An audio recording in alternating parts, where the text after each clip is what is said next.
guys, I'm back again. Another one of my morning talks. I think I'm getting really good at this. I'm starting to love this because this is starting to work out for me. Um, it helps to calm me, I guess, and keep my mind together. So I'm starting to really like this. YouTube blogging and, you know, getting ready to build an audience. I think I like this. But this morning, what I'd like to talk about is all the people from all over the world who wants to come to America and think America is this great place. Let me fix my seat because I got a lot to say about this. Everybody fighting to come to America. I'm from Jamaica, and I could speak mostly about Jamaica. I can't really speak about other countries. Jamaica is where I'm from, and I know how they think there. Most of these people, they eat, sleep, breathe, and think about coming to America. They have an embassy in Jamaica, an American embassy. And going there to put your application in to try to get a visa to come to America is not cheap. It's going to cost you a lot of money.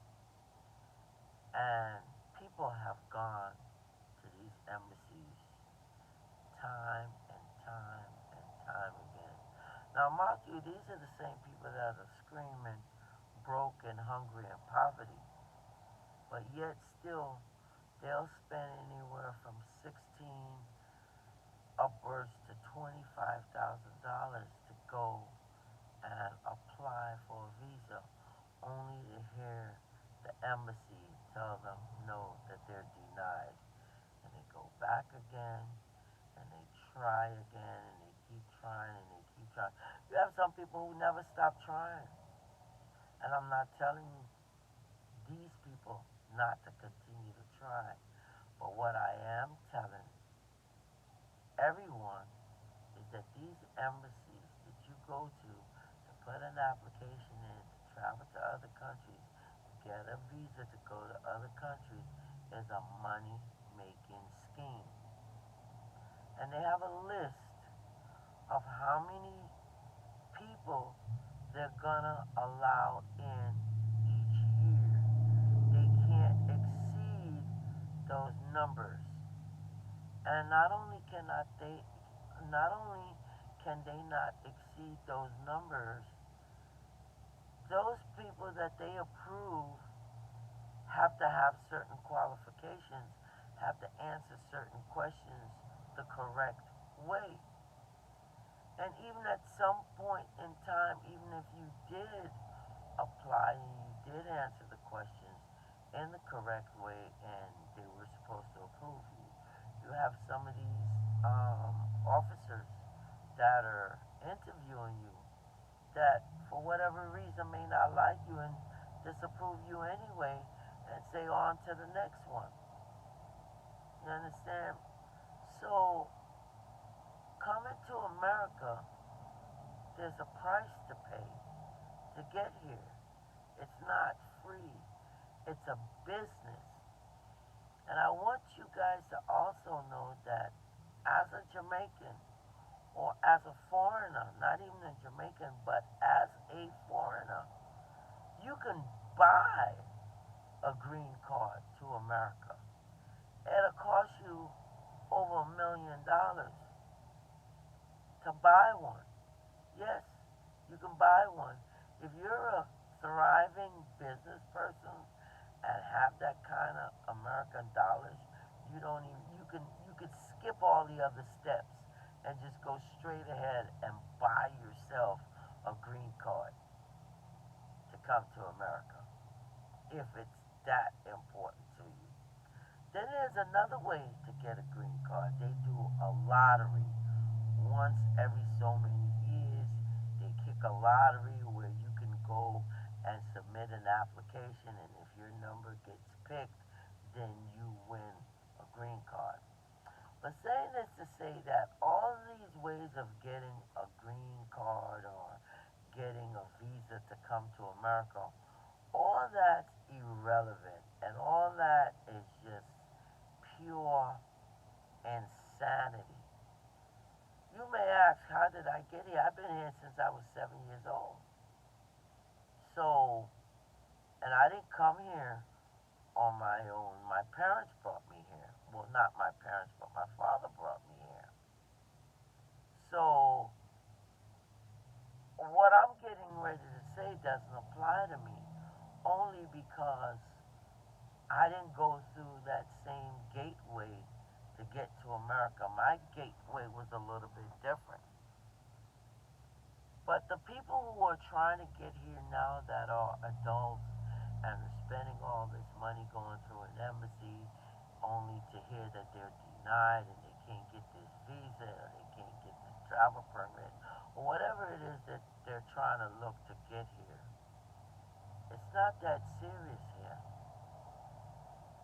The money that you're spending to try to come here, if you would take that money and invest it in Jamaica in some stocks and bonds, because from what I understand, they have one of the biggest returns on stocks and bonds in Jamaica, more than any other country. That's what I've heard. I don't know how true it is. But say, for instance, you did do that, and you invested more in your country, and you took your country more to heart, and decided, well, this is where I'm going to stay. This is where I'm going to build my life. I'm going to do everything that I have to do to make it here. It can happen for you. It can happen for you.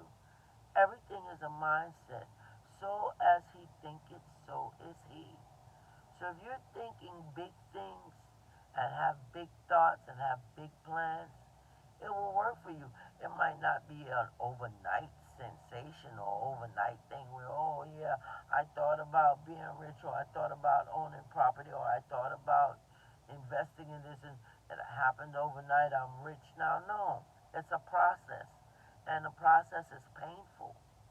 And so don't think that coming to America is gonna delete that painful process. No, it's not. As a matter of fact, coming to America, the process is even worse. It's more painful. It's more agonizing. You have to remember that in America, you have billions of people that you're competing with. In the smaller islands, then you have less people to compete with. You have more of a say. You have more of a talk.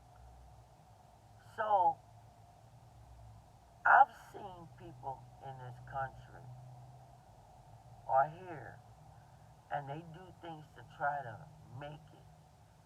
And there's a lot of Jamaicans here, I call them pompous. They have a pompous attitude. They think they're all that. And they think they're above the cut above the rest. And not realizing they're just in a basket or a barrel here with crabs just like anybody else. So they're no better than you or I. But here's what a lot of them do when they come here. They have to make it and they have to show off and they have to act like they're all that. So they go and buy the biggest house when they get here. They work their butts off cleaning shit, going from hospital to hospital, nursing home to nursing home, taking the bottom of the barrel jobs just to save enough money to buy the big house when they get here. So they buy the big house, but guess what with them and them big house? They can't live in the house. You know why? Because they have to pay a mortgage. So they're busy out there on a daily basis doing livings on these jobs, trying to make all the money that they can so they can pay this mortgage on a house that they can't even live in. All right? I see it happen daily. But they'll call you in Jamaica and tell us, oh, me have big house, me have this, me have that. Ask them, one of the questions you need to ask them the next time is, great, when was the last time you spent the night in that big house? And I've seen a lot of them come here and lose houses because of that. They can't afford to keep up the mortgage payments. They either lose the job and they can't afford the mortgage payments anymore. They take your house. In America, they take your house. And even if you were keeping up the mortgage payments, one of the things that they do in America too, if you owe taxes on your house, especially in Florida, there's state requirements. State by state is different. But I know in Florida, after 3 years, if your taxes are behind 3 years, they put that house up. They come and take that house. That's not your house anymore. So you don't really own anything in America. Is the point that I'm getting ready to explain to everybody, and how it's best to stay in your own country, build yourself there, and do what you need to do because the laws are better there, and it's easier for you to survive in your own country than it is to survive in America. And so I'm going to break it down about how you don't own anything in America. First of all, if you can't pay your mortgage, they're going to take the house away. And if you can't pay the mortgage but you can't pay the taxes, they're going to take your house away.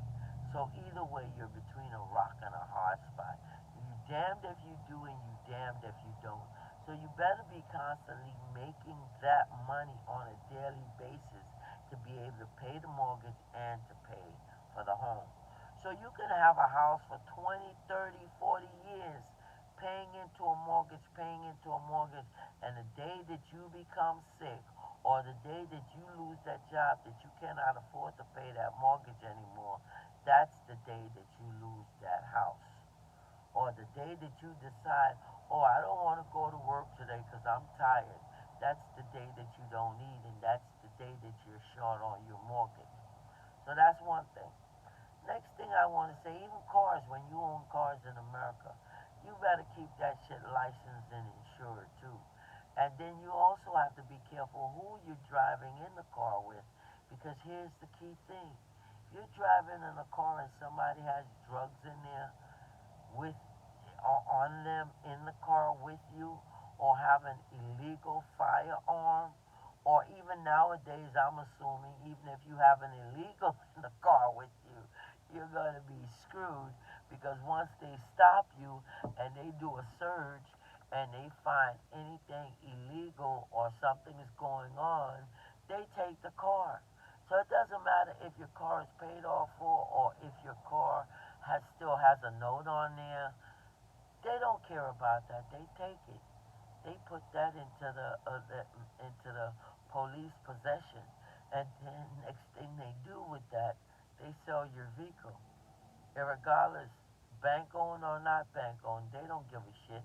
They have paperwork and documents that they can use to take this as their own asset and sell it and do with it as they please. So remember that. So you don't really own a car when you buy a car here. And then again, too, most of these cars that you see on the road here in America, 99.9% of them are not owned by the person that you see driving them. And what I mean by not owned is they have a banknote. If you have a banknote on something, it's not yours. And even after they pay off the banknote, the car is still not yours, because you still have to keep it insured. You still have to keep it licensed. You still have to keep a tag on it, or they will take it, impound it, and sell it at will as they please.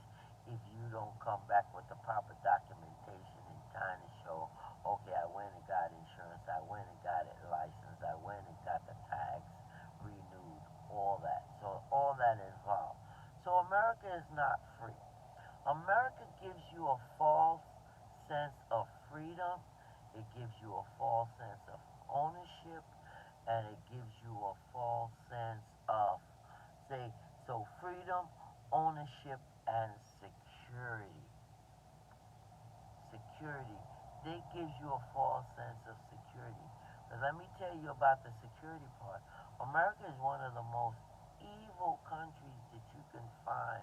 I see in Jamaica kids take taxi, go school, young kids by themselves, walk the streets by themselves. Nobody bothers them. In this country, think your body. Leave your child to go take a taxi or anything by themselves and see how long you will have that child for.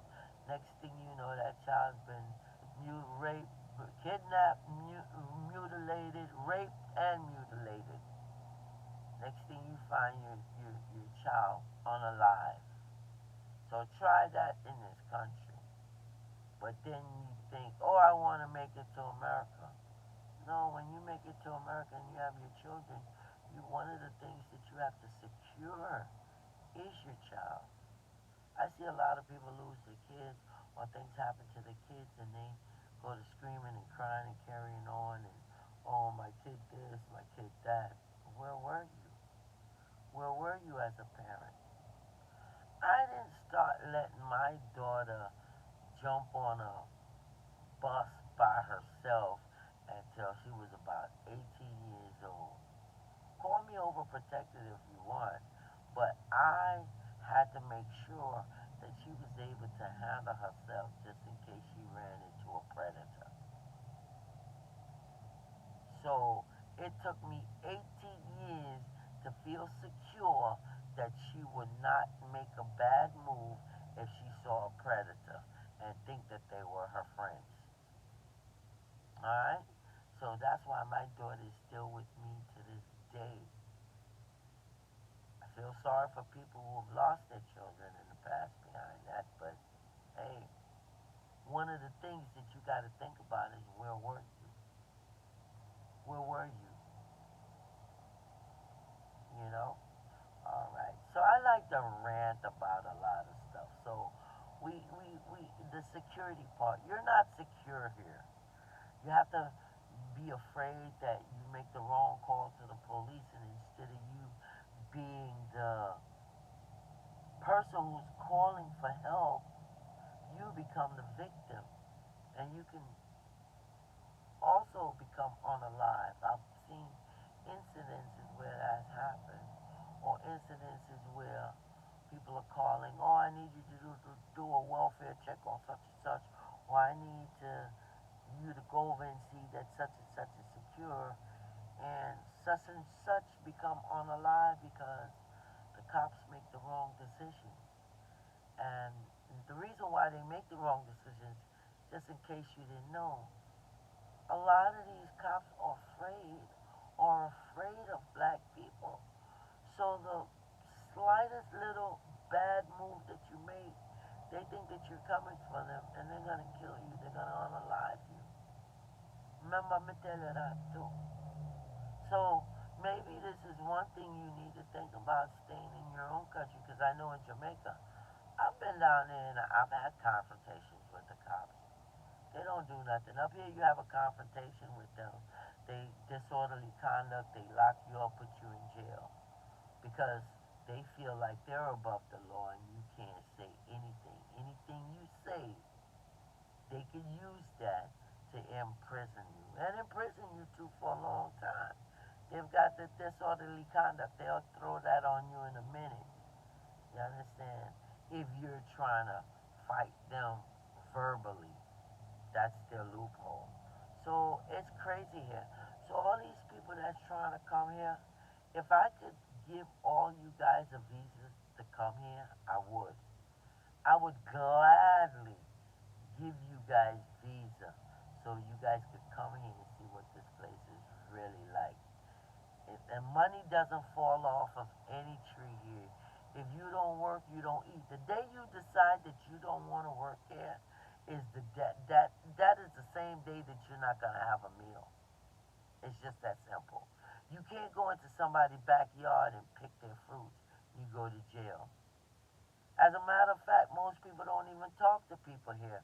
You live right next door to them, and they won't even say a word to you. You can be living next to them for years, and you don't know what their name is, you don't know nothing about them, they've never spoken to you, you've never spoken to them. This is what goes on here. And you will work yourself to death here if you're not careful. One of the things that a lot of people don't understand here is if you never invest your money here in certain things and live as small as you possibly can in America. And when I mean live small, meaning when you come here, don't try to go get the big house, big car, big phone, big this, big that. All that bigness don't even make no sense. Because at the end of the day, you have to bust your ass to continue to pay for all the big stuff.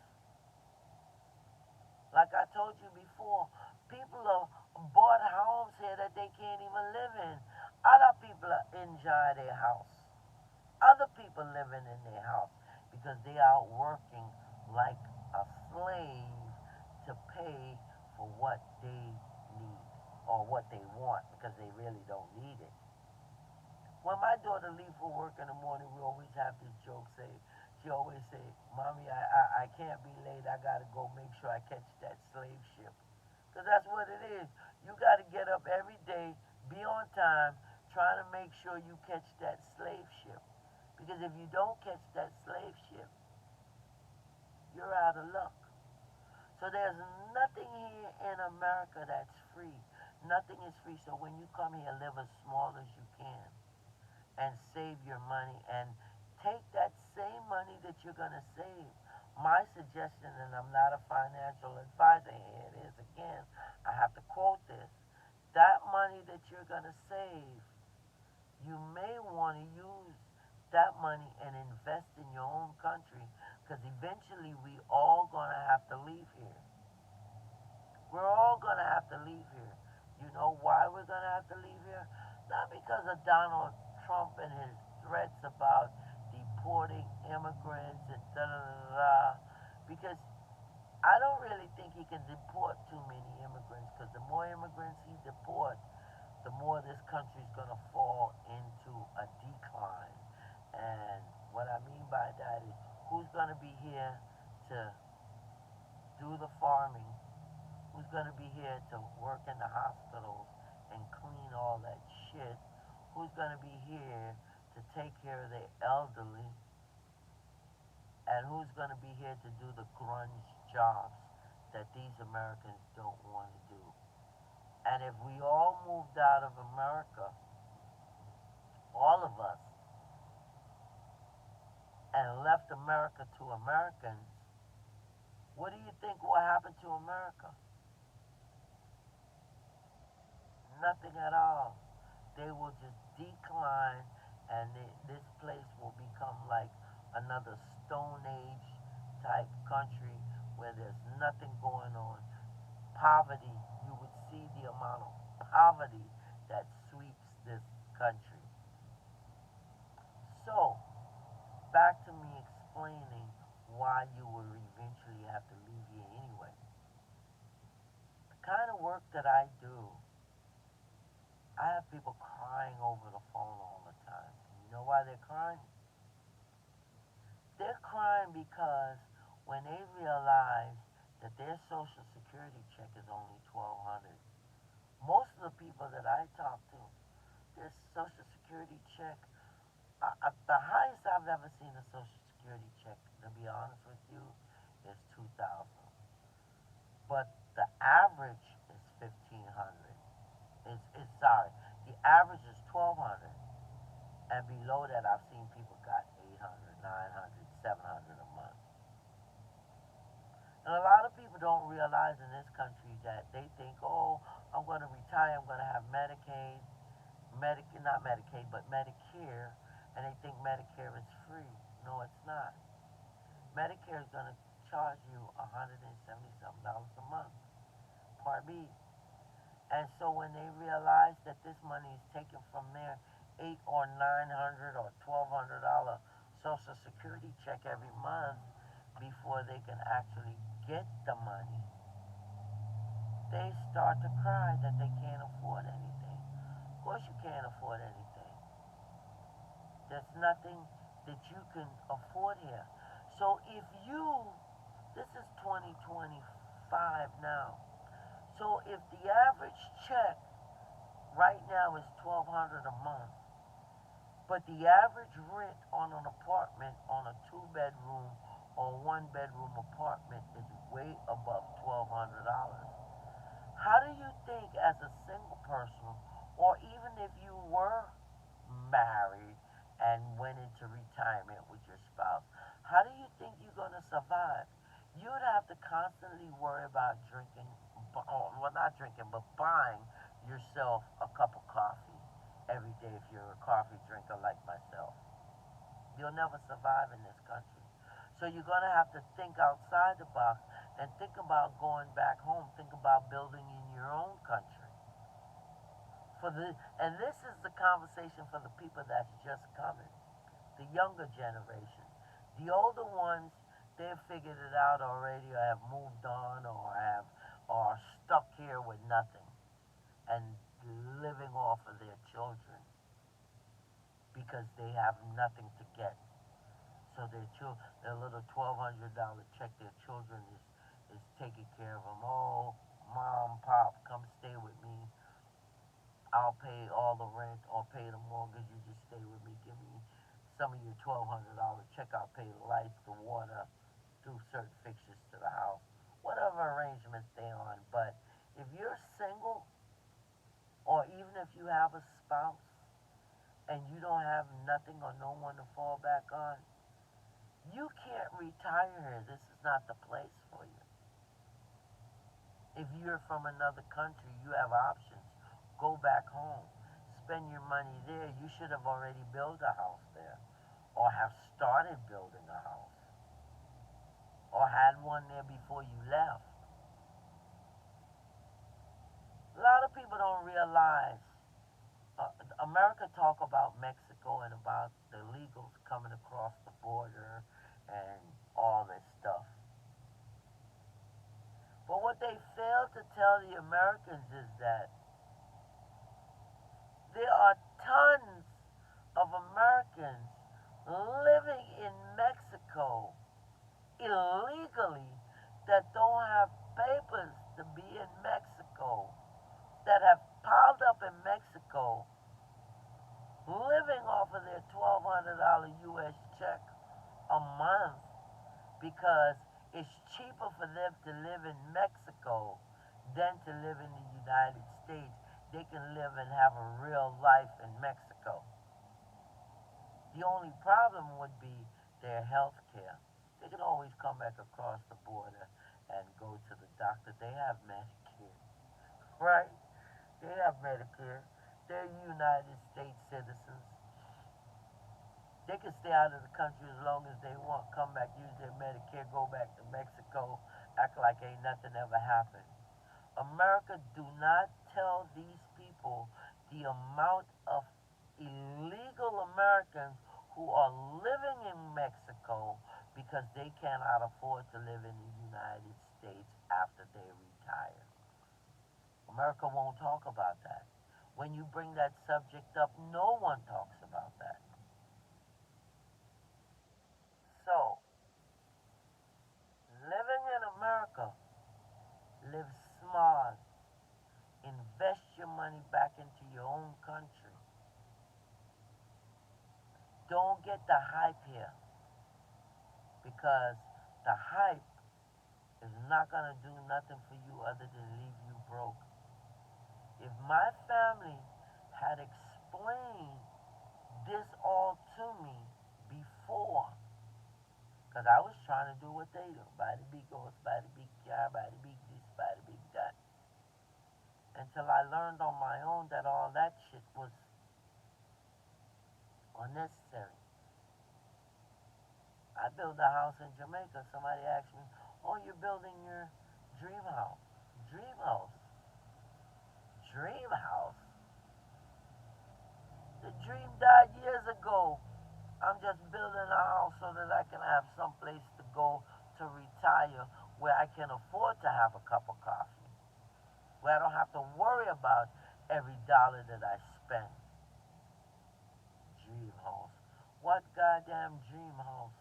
I see people building houses down there, mansions they're building, and still can't even move in yet because they here on the hype. Oh, me a mansion in Jamaica, look for my house. And right there, and I'm no, right now I know someone who built a three-story house down there, and the bottom level he's got to be renting out as an Airbnb to be able to pay some of the bills. Remember, I say Jamaican electric bill is one of the highest throughout the whole world. I don't know where Jamaica get for them light bill rates from. But remember, I tell you, say, living in Jamaica, their light bill is one of the highest throughout the whole continent. So, just a light bill alone in Jamaica. So, all when you're there, Jamaica, try not to hype it up. Try get yourself a modest little home that you can live and retire and eat and drink and be happy. And not only that, the main thing is eating right, being healthy, so that you can live a long and prosperous life. Alright? So, this was my take on Jamaica and living in the US, but it goes out to all the other countries. Reason I haven't spoken about all the other countries because I don't know. I only know about Jamaica. So I got to speak on behalf of what I know Jamaicans do and how that ties into what goes on into America. So I'm going to have to leave you guys now because I got to go for my little morning walk. But I want you to like, I want you to share, I want you to follow. I want you to think about what I said and especially make comments. I want to see some comments because I'm going to be building this channel. And I want you guys to help me build this channel. Tell me where I'm going wrong. Tell me what you guys want me to talk about. And then I have a lot of stories to tell. So just keep following me and eventually you'll get a lot of my stories that are so funny that you'll be like, only her this could happen to. I've never even heard this in all my life. You understand? So follow, like, share, comment. You guys have a blessed day. I'm out.